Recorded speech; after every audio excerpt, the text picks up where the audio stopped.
சிலுவை பாதை முன்னுரை. அன்பு உள்ளங்களே, நமது ஆண்டவர் இயேசு கிறிஸ்துவின் வாழ்க்கையில் நடந்த இறுதி நிகழ்வுகளை சிலுவை பாதையாக தியானிக்க இருக்கின்றோம். இச்சிலுவை பாதையின் கருப்பொருள் தனி வாழ்வில் தூய்மை.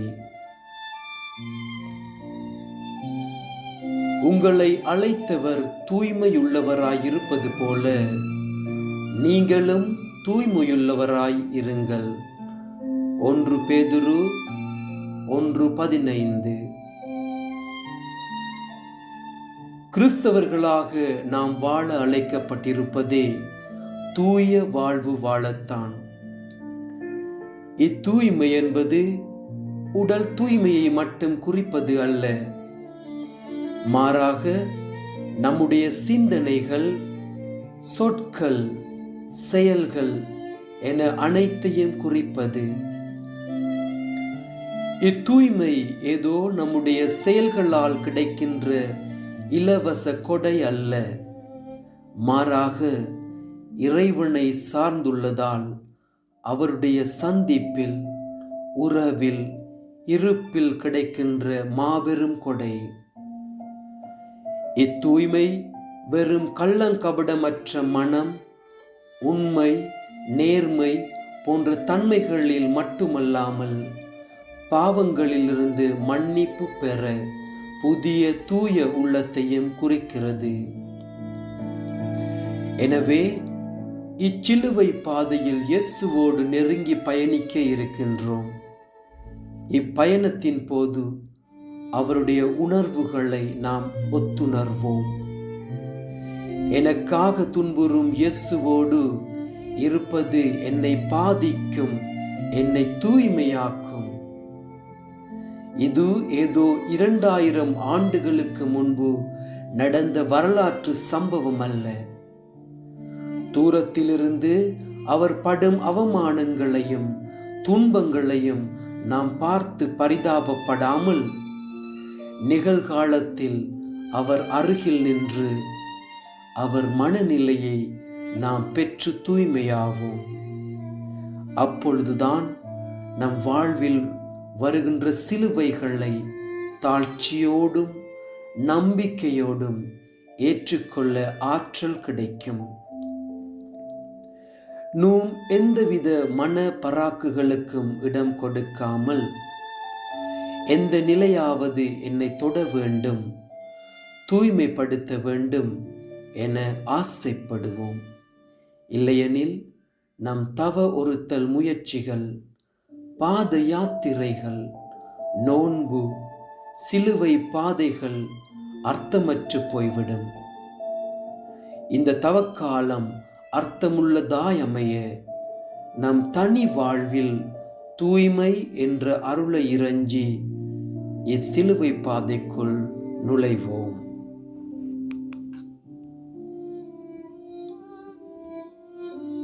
முதல் நிலை, இயேசு தீர்ப்பிடப்படுகிறார். பிறர் குற்றவாளிகள் என தீர்ப்பளிக்காதீர்கள், அப்போதுதான் நீங்களும் தீர்ப்புக்கு உள்ளாக மாட்டீர்கள். இரவு முழுவதும் கசையால் துன்புறுத்தப்பட்டு, எள்ளி நகையாடப்பட்டு, இப்பொழுது பிலாத்துவின் முன் நிற்கின்ற நம் இயேசுவை நம் மனக்கண் முன் கொண்டு வருவோம். ஊரெங்கும் நன்மை செய்த மாமனிதருக்கு கிடைத்த பட்டம் குற்றவாளி, கலகக்காரன், தெய்வத்தை நிந்திப்பவன். இயேசுவோ தலை குனிந்து நிற்கிறார், ஒரு குற்றவாளியாக நிற்கிறார். அவர் அருகில் சென்று அவர் முகத்தை உற்று நோக்குவோம். அவர் தூய மனநிலையை சற்று உணர்ந்து பார்ப்போம். தலை குனிந்த நிலையில் இருக்கும் இயேசுவின் மௌனம், அமைதி, பொறுமை என்னை பாதிக்கிறது. எந்த தவறும் செய்யாத இயேசு சமூகத்தின் முன்னால் குற்றவாளியாக நிற்க நான் இந்த சமூகத்தின் முன் எப்படி நிற்கின்றேன்? என்னை யாராக காட்டிக்கொள்கின்றேன்? என்னுடைய முகமூடிகள் தான் என்னென்ன? என்னுடைய தனிப்பட்ட வாழ்வின் தூய்மையை கடைபிடிக்காமல் மற்றவர்கள் முன்னிலையில் நல்லவனாக, நியாயமானவனாக, பக்தியுள்ளவனாக வெளிவேடமிட்டு நடந்து கொள்கிறேனா? சிந்திப்போம்.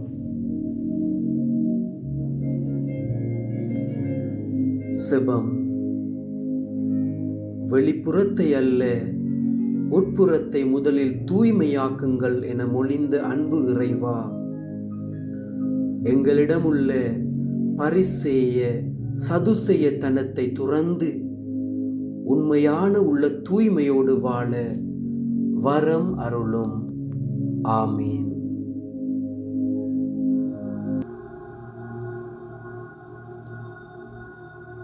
இரண்டாம் நிலை. இயேசுவின் தோள்களில் சிலுவை.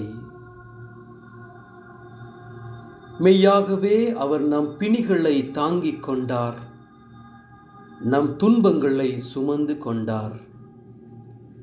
எசாயா 53:4. பாரமான சிலுவை சாதாரண ஒரு மனிதன் மேல் சுமத்தப்படுகிறது.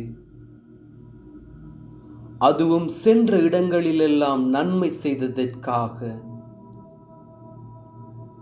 ஆனால் இயேசுவோ நம்மீது கொண்ட அன்பினால் நம்மை பாவத்திலிருந்து மீட்டு தூய்மைப்படுத்த, புது பிறப்பாக்க அதை துணிவுடன் ஏற்றுக்கொள்கிறார்.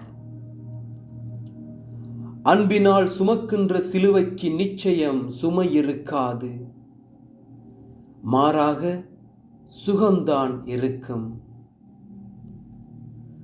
அன்பினால் நம்மை தூய்மையாக்க முழு மனதுடனும் துணிவுடனும் சிலுவையை ஏற்றுக்கொள்ளும் இயேசுவின் மனநிலையை சற்று உணர்ந்து பார்ப்போம்.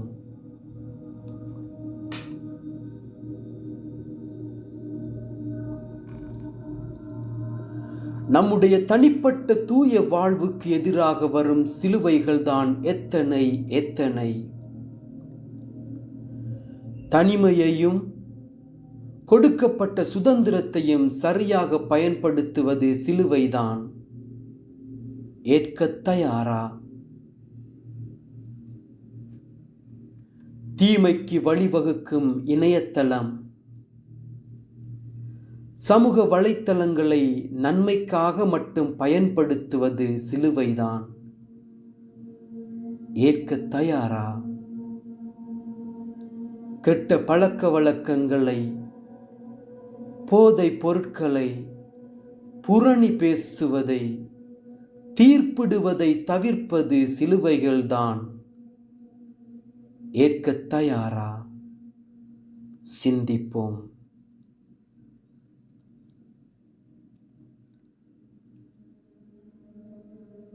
செபம். சுமைகளே சுகங்கள் என்று உணர்த்தி அன்பு இறைவா, எங்கள் தனிப்பட்ட வாழ்வில் தூய வாழ்வு வாழ்வதற்கு எதிராக வரும் சவால்களை, சிலுவைகளை முழு மனதோடு ஏற்றுக்கொண்டு தூய்மையாக்கிட வரம் தாரும். ஆமேன். மூன்றாம் நிலை. இயேசு முதன்முறை கீழே விழுகிறார். நாம் தூயோராகவும் மாசற்றோராகவும் தம் திருமுன் விளங்கும்படி உலகம் தோன்றுவதற்கு முன்பே கடவுள் நம்மை கிறிஸ்து வழியாக தேர்ந்தெடுத்தார். சிலுவை பாரத்தின் அழுத்தம், உரோமை படை வீரர்களின் சாட்டையடி, உச்சி வெயில், பசி தாகத்தில் தளர்ச்சியடைந்து கால்கள் பழமிழந்து மண் மீது சாய்கின்ற இயேசுவை நம் கண் முன் கொண்டு வருவோம். என் மீது கொண்ட அன்பினால் என்னை தூய்மைப்படுத்த வழியிலும் எழுகின்ற இயேசுவின் மனநிலையை சற்று உணர்ந்து பார்ப்போம். இயேசு முதல் முறை விழுந்த இந்த நிலையை நம் உடல் தூய்மையோடு ஒப்பிட்டு பார்ப்போம். நம் உடல் தூய ஆவியின் ஆலயம். இவ்வாலயத்தை தூய்மையாக வைத்துக் கொள்ளவே நம் ஆண்டவர் விரும்புகிறார். மது, புகை போன்ற போதைப் பொருட்களில் விழுந்து கிடக்கின்றோம். உறவுகளில் கணவன் மனைவி பிரமாணிக்கமின்மை, நம்பிக்கையின்மை, கள்ளத் தொடர்புகள், தகாத உறவு, சுய இன்பம், உடலை துன்புறுத்துவது, கெட்ட வார்த்தைகள் போன்ற பல உடல் சார்ந்த பிரச்சனைகளில் விழுந்து கிடக்கின்றோம். இணையத்தில் முழுவதும் ஆட்கொள்ளப்பட்டு தூய்மையை இழந்து ஆபாச புகைப்படங்கள், காணொளிகளில் விழுந்து கிடக்கின்றோம். இயேசு வழியிலும் எழுகிறார். நாம் எழுந்து வர என்னென்ன காரணங்கள், சந்தர்ப்ப சூழ்நிலைகள் தடையாக இருக்கின்றன. அவற்றை அகற்றிவிட்டு தூய்மையான தனி வாழ்வை நோக்கி பயணிக்க நாம் தயாரா? சிந்திப்போம். செபம். உங்கள் உடல் தூய ஆவியின் ஆலயம் என மொழிந்த அன்பு இறைவா, ஆலயத்தை தூய்மையாக வைத்துக் கொள்ளாத நேரங்களுக்காக மனம் வருந்துகின்றோம். இப்பாவ பழக்க வழக்கங்களிலிருந்து எழுந்து வர சக்தியையும் நம்பிக்கையையும் தந்தருளும். ஆமேன். 4ஆம் நிலை. இயேசு அன்னை மரியாளை சந்திக்கிறார். உமது உள்ளத்தையும் ஒரு வாள் ஊடுருவி பாயும். தூய்மையின் சிகரங்கள் இருவரும் சந்தித்துக் கொள்கின்றனர். தான் பாலூட்டி சீராட்டி வளர்த்த அன்பு மகன் காவலர்களால் வதைக்கப்பட்டு, மக்களால் நிராகரிக்கப்பட்டு, இரத்த வெள்ளத்தில் பார்க்கும் போது சொல்லன்னா மனவேதனை மரியாவின் உள்ளத்தை ஊடுருவி பாய்ந்திருக்கும். இயேசுவின் உடலில் கசியும் இரத்தம் மரியாவின் உள்ளத்தில் கசிந்து கொண்டிருக்கிறது. இந்நிலையிலும் அன்று கொடுத்த அர்ப்பண வாக்கிற்கேற்ப வார்த்தையின்படி எனக்கு ஆகட்டும் என்று கூறி இறைவனின் திருவுளத்திற்கு முழு மனதாய் தன்னையே கையளித்து தூய மனநிலையோடு தன் மகனை உறுதிப்படுத்துகிறார். நம் அன்றாட வாழ்க்கையில் இறைவனின் திருவுளத்தை தேர்ந்து தெளிய வேண்டிய அவசியம் நமக்குள்ளது. நாம் இறைவனை முழுமையாக சந்தித்திருக்கும் போது, நம்முடைய இயலாமை பற்றி முழு விழிப்புணர்வோடு இருக்கும் போது, இறை திட்டத்திற்கு நம்மையே நாம் அர்ப்பணிக்கின்றோம். சோதனை வருகின்ற வேளையில் அன்னை மரியாளை போல தூய மனநிலையோடு இறை திட்டத்திற்கு நம்மை கையளிக்கின்றோமா? இல்லை, நம் திட்டத்திற்கு இறைவன் செயலாற்ற வேண்டும் என்று நினைக்கின்றோமா?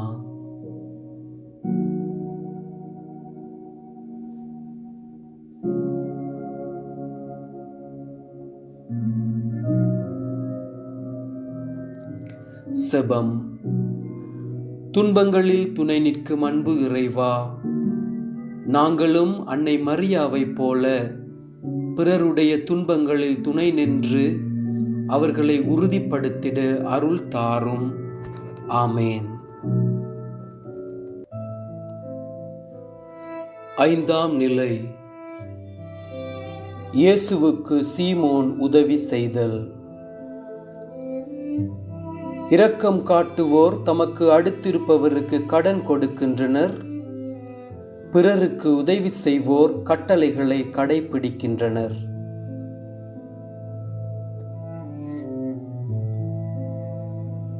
தந்தை கடவுளின் மகனாகிய இயேசு கிறிஸ்து என்றோ பல்வேறு அற்புதங்களையும் அடையாளங்களையும் செய்த இறைமகன் என்றோ இவருக்கு உதவி செய்வதால் நிச்சயம் விண்ணகத்தில் இடம் உண்டு என்ற சிந்தனைகளோ எதிர்பார்ப்புகளோ இல்லாமல் அழகிழந்து வலுவிழந்து நிற்கும் சாதாரண ஒரு மனிதனுக்கு மிக இயல்பாகவே யதார்த்தமாக உதவும் சீமோனின் தூய உள்ளத்தை பார்ப்போம். மனிதனிடமிருந்து சிறு உதவியை பெற ஏங்கி நிற்கும் கடவுளின் தாழ்ச்சியையும் அந்த சிறு உதவியை பெற்றுக்கொண்டு ஆறுதல் அடையும் இயேசுவின் மாசற்ற மனநிலையையும் சற்று உணர்ந்து பார்ப்போம். நாம் எப்பேற்பட்ட உதவிகளை செய்கின்றோம் என்பது முக்கியமல்ல, மாறாக அந்த உதவியை எந்த எண்ணத்துடன் செய்கின்றோம் என்பதுதான் முக்கியம். எத்தனை எதிர்பார்ப்புகளோடு நாம் உதவிகளை விநியோகம் செய்கின்றோம். நம்மால் உதவப்படும் உதவிகளும் சலுகைகளும் எந்தவித எதிர்பார்ப்பும் இன்றி செய்யப்படுகின்றனவா? எதிர்பார்த்து செய்வது உதவியல்ல, உடன்பாடு. தருணம் பார்த்து செய்வது உதவியல்ல, சந்தர்ப்பவாதம். அடுத்தவனின் வலுவின்மையையும் இயலாமையையும் கண்டு இயல்பாக உதவுவதுதான் உதவி. அப்படிப்பட்ட உதவிகளை செய்ய முன்வருவோம்.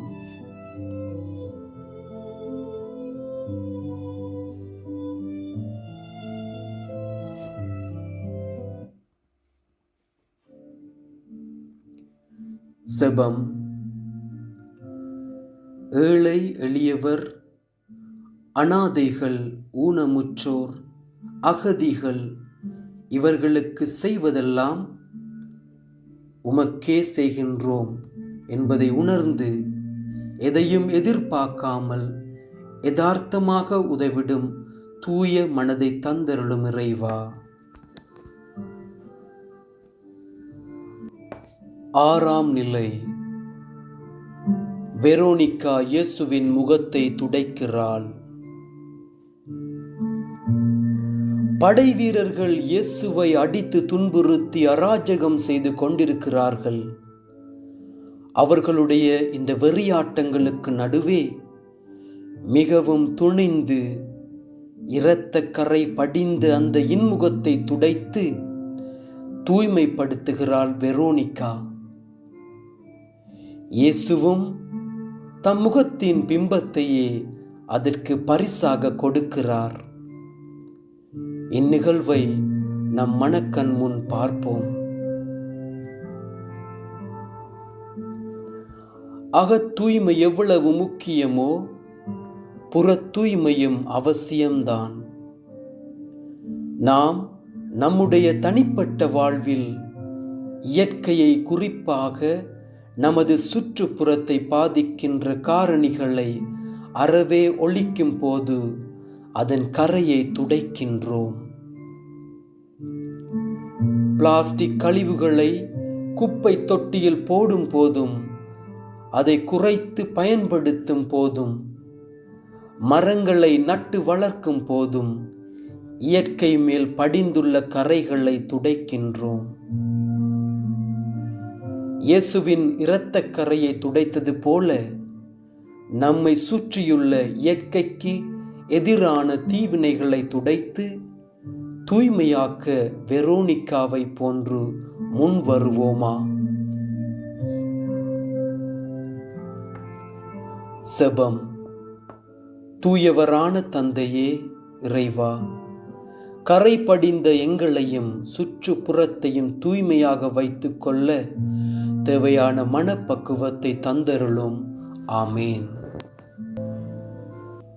ஏழாம் நிலை. இயேசு இரண்டாம் முறையாய் கீழே விழுகிறார்.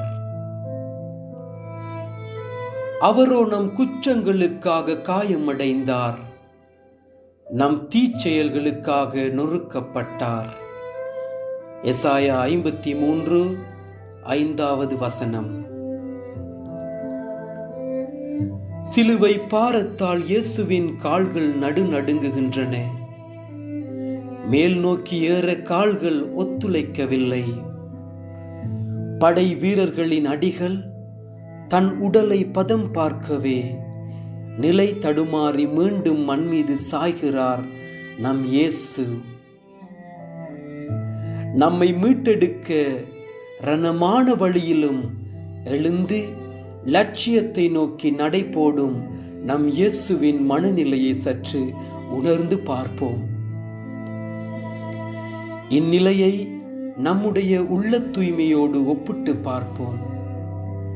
நம்முடைய நல்ல பழக்க வழக்கங்களுக்கு நல்ல குணங்கள் காரணம், குணங்களுக்கு நல்ல செயல்கள் காரணம், செயல்களுக்கு நல்ல சொற்கள் காரணம், நல்ல சொற்களுக்கு நல்ல எண்ணங்கள் காரணம். எனவே எல்லாவற்றிற்கும் அடிப்படையான நம் எண்ணத்தை, உள்ளத்தை தூய்மையாக வைத்துக் கொள்ள வேண்டும்.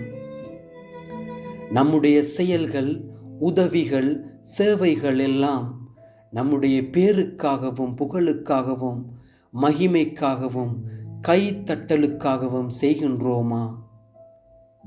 இல்லை, இறைவனின் மகிமைக்காகவும் புகழுக்காகவும் செய்கின்றோமா என சிந்தித்து பார்ப்போம். செபம். கடவுளே, தூயதோர் உள்ளத்தை என்னுள்ளே படைத்தருளும். உறுதி தரும் ஆவியை, புதுப்பிக்கும் ஆவியை என்னுள்ளே உருவாக்கியருளும். ஆமேன். எட்டாம் நிலை. இயேசு எருசலேம் மகளிருக்கு ஆறுதல் கூறுகின்றார். எருசலேம் மகளிரே, நீங்கள் எனக்காக அழ வேண்டாம், மாறாக உங்களுக்காகவும் உங்கள் மக்களுக்காகவும் அழுங்கள். விழுந்து மீண்டும் எழுந்த இயேசு துணிவோடு கல்வாரி நோக்கி சென்று கொண்டிருக்கின்றார். அவருக்காக அழும் பெண்களுக்கு ஆறுதல் கூறுகின்றார். ஒரு பாவமும் அறியாத இந்த பச்சை மரத்திற்கு செய்த துரோகத்திற்காக, அவர்களுடைய குடும்பத்திற்காக அழுங்கள் என ஆறுதல் கூறும் இயேசுவின் மனநிலையை சற்று உணர்ந்து பார்ப்போம். நாம் நம்முடைய தனிப்பட்ட வாழ்வில் உடலுள்ள தூய்மைக்கு எதிராக வீடுகளிலும் பள்ளிகளிலும் அலுவலகங்களிலும் எத்தனை முறை சவால்களை சந்தித்திருக்கின்றோம். தூய்மையை கடைப்பிடிக்க தவறி இருக்கின்றோம். அதற்காக ஒரு முறையேனும் மனமருந்தி அழுததுண்டா? இயேசுவுக்காக அல்ல, நமக்காக, நம் தூய்மையின்மைக்காக அழ இறைவன் நம்மை அழைக்கின்றார். செபம். தூயவரான தந்தையே இறைவா, தூய்மைக்கு எதிராக நாங்கள் செய்த குற்றங்களுக்காக மனம் வருத்தப்பட்டு உம் அன்பை உணர்ந்து அதனால் ஆழ்ந்த உருக்கமான துயரத்தால் கண்ணீர் சிந்தி அழ வரம் தாரும். ஆமேன்.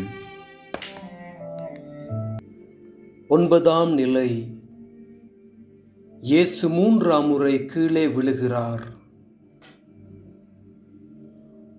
உடல் வலுவின்மை மட்டுமல்ல, எருசலேம் மக்களின் அன்பின்மையையும் உணர்வின்மையையும் கண்டு மிகுந்த மனக்கலக்கத்தில் தளர்ச்சியுற்று மீண்டும் ஒரு முறை மண் மீது சாய்கிறார் பரமன் இயேசு. தன் வாழ்வின் நோக்கம் எது என்பதை நன்கு உணர்ந்தவராய், நம்மை புனிதப்படுத்த அவமானத்தையும் சாவையும் ஏற்றுக்கொள்ள மீண்டும் எழுகிறார். அவரை எழ வைக்கும் அந்த உந்து சக்தி என்ன என்பதை சற்று சிந்தித்து பார்ப்போம். மனிதன் உலகம் முழுவதையும் ஆதாயமாக்கி கொண்டாலும் தன் ஆன்மாவை இழப்பாரெனில் அதனால் அவருக்கு வரும் பயன் என்ன? இந்நிலையை நமது ஆன்மாவின் தூய்மையோடு ஒப்பிட்டு பார்ப்போம். ஆன்மா புனிதமானது, இறைவனுக்கு மட்டுமே உரியது. நான் யார், எனது வாழ்க்கையின் குறிக்கோள் என்ன என்பதை உணர்த்துவது, உண்மை, அமைதி, விடுதலை, மீட்பு போன்ற நிலையை அடையச் செய்வது. நம் வாழ்க்கை இறைவனை நோக்கி பயணிக்காத போதும், வன்முறையில், பொய்மையில் வாழ்க்கை நடத்தும் போது, அடிமைத்தனங்களில் மூழ்கடிக்கப்படும் போதும் ஆன்மாவின் தூய்மையை இழக்கின்றோம். செபம். ஆன்மாவின் தூய்மையை அறிபவரே எம் இறைவா, எம் வாழ்வில் நோக்கம் உம்மை போற்றவும், வணங்கவும், உமக்கே பணிபுரியவும், இதன் வழியாக எங்கள் ஆன்மா ஈடேற்றம் அடையவும் வேண்டிய அருளை எமக்கு தந்தருளும். ஆமேன். 10ஆம் நிலை. இயேசுவின் ஆடைகளை உரிகிறார்கள். நாம் பார்ப்பதற்கேற்ற அமைப்போ அவருக்கில்லை, நாம் விரும்பத்தக்க தோற்றமோ அவருக்கில்லை. காண்போர் தம் முகத்தை மூடிக்கொள்ளும் நிலையில் அவர் இருந்தார். எசாயா 53:2 மற்றும் 3. உடல் முழுவதும் கொடிய வேதனை. இரத்தத்தோடு ஒட்டி கொண்டிருந்த ஆடைகளை உரிக்கும் போது மனிதளவில் மிகுந்த அவமானம் ஏற்பட்டிருக்கும். உடைகளை கூட வைத்துக் கொள்ளும் உரிமை மறுக்கப்பட்டு மானத்தையும் நமக்காக துறக்கின்றார். ஒரு பைத்தியகாரத்தனமான அன்பை நம்மேல் காட்டுகின்றார். நிர்வாணத்தையும் ஏற்று ஒரு மனிதனை விட மிகவும் தாழ்வான நிலைக்கு தள்ளப்படுகின்றார். இந்த அவமான செயலுக்கு தன்னையே கையளிக்கின்ற இயேசுவின் தூய மனநிலையை சற்று உணர்ந்து பார்ப்போம். நாம் வாழுகின்ற சமுதாயத்தில் மானம் உயிரை விட பெரியதாக கருதப்படுகின்றது. இயேசுவின் மதிப்பீடுகளின்படி வாழ நினைத்தால் இயேசுவை போலவே அவமானங்கள் தான் மிச்சம். உலக பெருமைகளுக்கும், புகழுக்கும், பெயருக்கும், விளம்பரங்களுக்கும், கைதட்டல்களுக்கும் தவிக்கின்ற நாம் இயேசுவை போல அவமானங்களை ஏற்க தயாரா? புனித இஞ்ஞாசியாரின் வார்த்தைகள் நம் எண்ணத்தின் தூய்மையை புதுப்பிக்கட்டும்.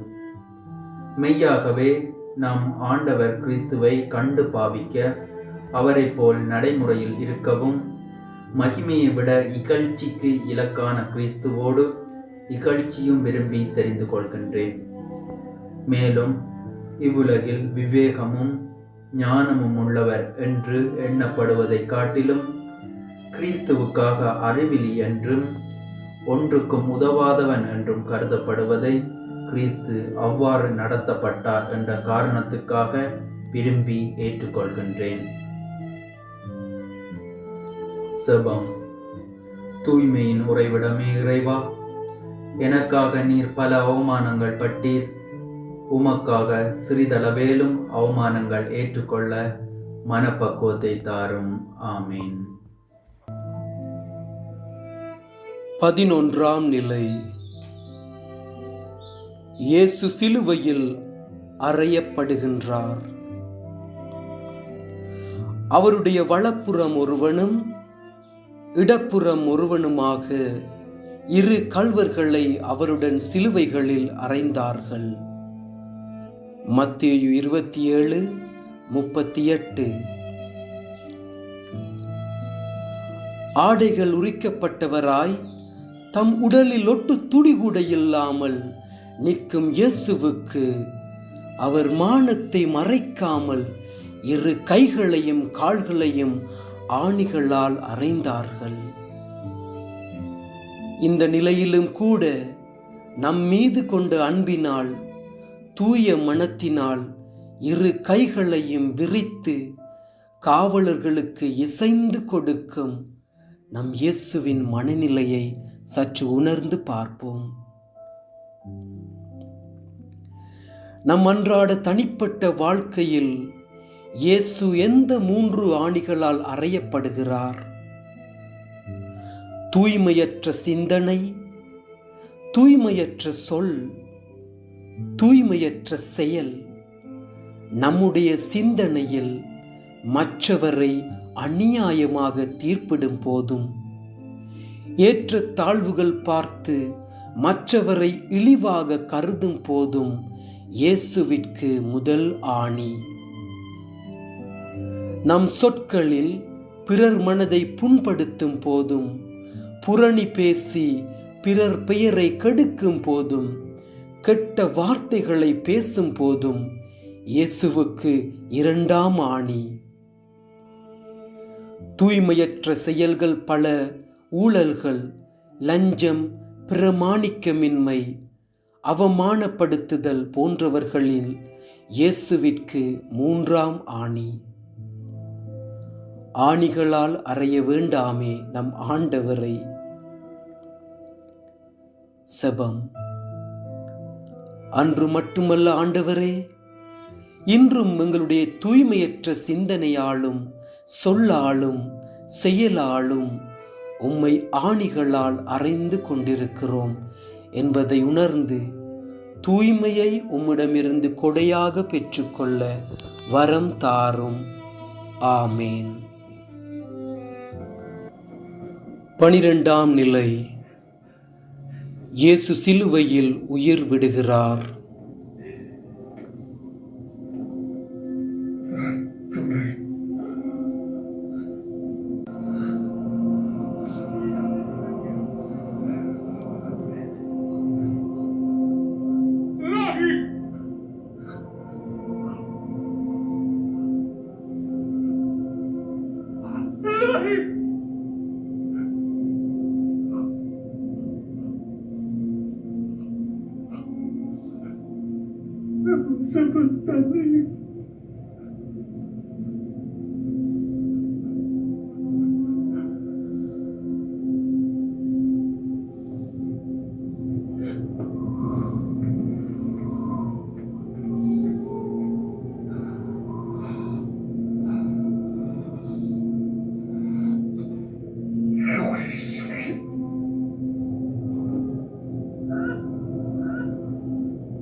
தன் நண்பர்களுக்காக உயிரை கொடுப்பதை விட சிறந்த அன்பு யாரிடமும் இல்லை.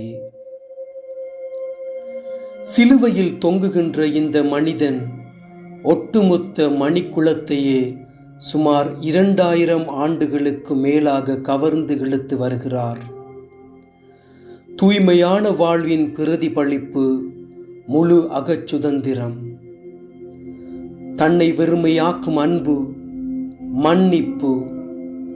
நம் இயேசு சிலுவையில் தன் முழு அகச்சுதந்திரத்தோடு எந்தவித பற்றுகளுக்கும் ஆசைகளுக்கும் விருப்பங்களுக்கும் இடம் கொடுக்கவில்லை. 13ஆம் நிலை. இயேசுவின் உடல் அன்னை மரியின் மடியில். அவருடைய தாய் இந்நிகழ்ச்சியெல்லாம் தமது உள்ளத்தில் பதித்து வைத்தார். தூய லூக்கா அதிகாரம் 2 இறை வசனங்கள் 51. சிலுவையின் அடியில் உயிரிட்ட இயேசுவின் உடலை அன்னை மரியாள் சுமந்து கொண்டிருக்கின்றார். எல்லோருக்கும் நன்மைகள் பல செய்த தன் மகனை அநியாயமாக கொன்றுவிட்டார்கள். அந்த தாயின் மன வேதனையை எடுத்துச் சொல்ல வார்த்தைகள் இல்லை. இந்நிலையில் கூட சிலுவையில் அறைந்து கொன்றவர்கள் மேல் எந்த கோபமும் வெறுப்பும் காழ்ப்புணர்ச்சியும் கொள்ளாத அன்னை மரியின் அந்த தூய்மையான மனநிலையை நெருங்குவதற்கு சற்று முயற்சி செய்வோம். அன்னை மரியாள் சிலுவையின் அடியில் இயேசுவின் மனநிலையோடு ஒத்துணர்கின்றார். என்னுடைய சிலுவையின் அடிதான் என்ன? மற்றவர்கள் என்னை துன்புறுத்த தேவையில்லை. மாறாக நம்மை முறைத்தாலோ, நமக்கு எதிராக பேசினாலோ, திட்டினாலோ, சவாலுக்கு உட்படுத்தினாலோ நம் மனநிலை என்ன? தூய்மையற்ற செயல்களை பழிவாங்குதல், தீர்ப்பிடுதல், குறை கூறுதல், புரணி பேசுதல் போன்றவற்றில் ஈடுபடுகின்றோமா என சிந்தித்து பார்ப்போம். செபம். தூய்மையின் உறைவிடமே இறைவா, எங்கள் வாழ்வில் சந்திக்கின்ற அநீதிகளை தூய்மையான நேர்மறையான உணர்வோடு சந்திக்க ஆற்றல் தாரும். ஆமேன். 14ஆம் நிலை. இயேசுவை கல்லறையில் அடக்கம் செய்கிறார்கள். கோதுமை மணி மண்ணில் விழுந்து மடிந்தால்தான் தான் பலன் தரும். யோவான் 12:24. வெறும் 3 ஆண்டுகள் பணி செய்து உலக சரித்திரத்தையே 2ஆக பிரித்தவர். பிறந்தது மாற்றானின் மாட்டுத் தொழுவம், அடக்கம் செய்யப்படுவதும் மாற்றானின் கல்லறை. எதையுமே சொந்தமாக்கிக் கொள்ளாமல் எல்லாவற்றையும் சொந்தமாக்கிக் கொண்ட இயேசுவின் இந்த தூய பற்றற்ற மனநிலையை சற்று உணர்ந்து பார்ப்போம். இயேசு அடக்கம் செய்யப்பட்டார், ஆனால் 3ஆம் நாள் உயிர்த்தெழுந்தார். நாம் இதுவரை தியானித்த தனிப்பட்ட தூய வாழ்வில் எதை நாம் அடக்கம் செய்ய போகிறோம்? எதற்காக உயிர்த்தெழப் போகிறோம்?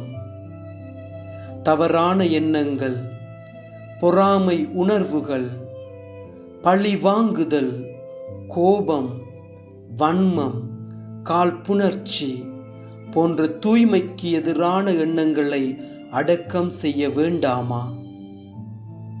கெட்ட வார்த்தைகள், புரணி பேசுதல், தீர்ப்பிடுதல் போன்ற தூய்மைக்கு எதிரான சொற்களை அடக்கம் செய்ய வேண்டாமா? தூய்மைக்கு எதிரான செயல்கள் பலவும் அடக்கம் செய்ய வேண்டாமா? இறைவனின் அன்பாலும் மன்னிப்பாலும் கிடைக்கின்ற புதிய தூய உள்ளத்தோடு உயிர்த்தெழுவோம். செபம். தூய்மையின் நல் இலக்கணமே எம் இறைவா, எங்களுடைய தனிப்பட்ட வாழ்வில் தூய்மை என்ற அருளை பொழிந்து உம் பிள்ளைகளாக வாழ வரம் தாரும். ஆமேன்.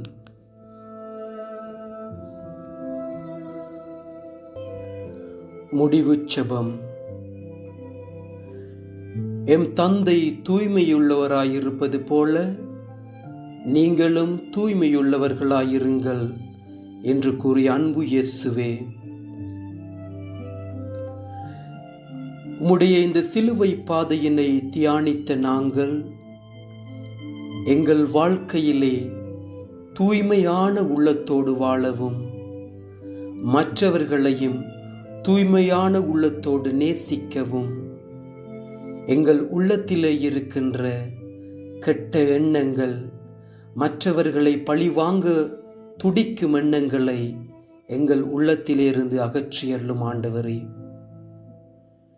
உம்முடைய சிலுவையை சுமந்த நாங்கள் எப்போதும் உம்முடைய வாழ்க்கையை பின்பற்றி உமக்குகந்த பிள்ளைகளாக வாழ எங்களை வழி நடத்தியருளும். உமது பிரசன்னம், உம்முடைய ஆசீர்வாதம் எங்கள் உள்ளங்களை தூய்மையாக்குவதாக.